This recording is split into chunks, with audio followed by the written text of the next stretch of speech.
simple present tense.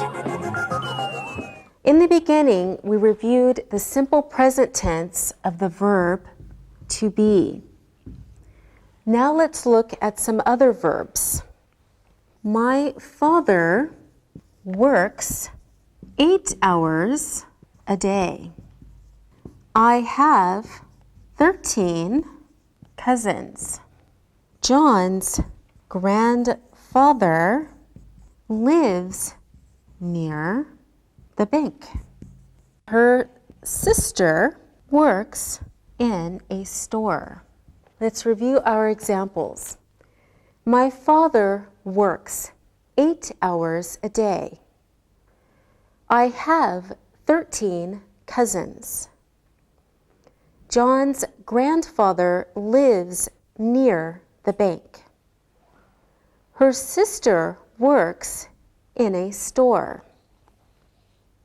The simple present tense gives statements of fact. I run every weekend.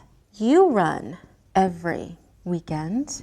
She runs every weekend. We run every weekend. Finally, they run every weekend.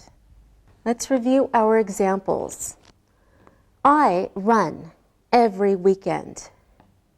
You run every weekend. She runs every weekend. We run every weekend. And they run every weekend. So you see, third person, singular, we add an S for regular verbs. And most verbs follow the same pattern as run. Other examples are the verbs to have and to do.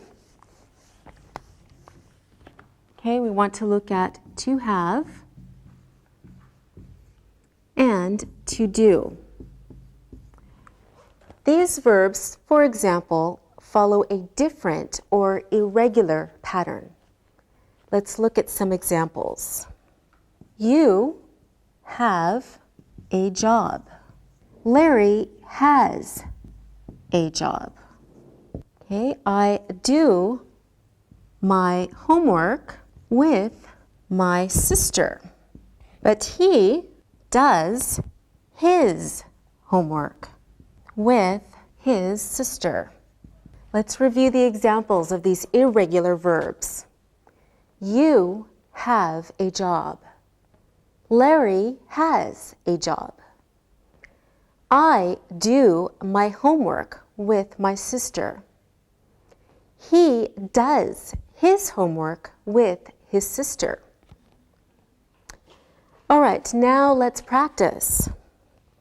Tell us 2 things about your grandmother using the simple present.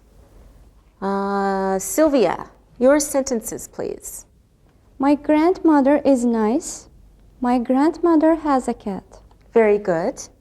Anna, what are your sentences? My grandmother walks to the park on Saturdays. She always cooks for my grandfather.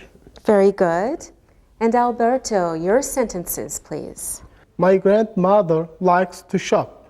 My grandmother goes to bed early. Very good, everyone. Now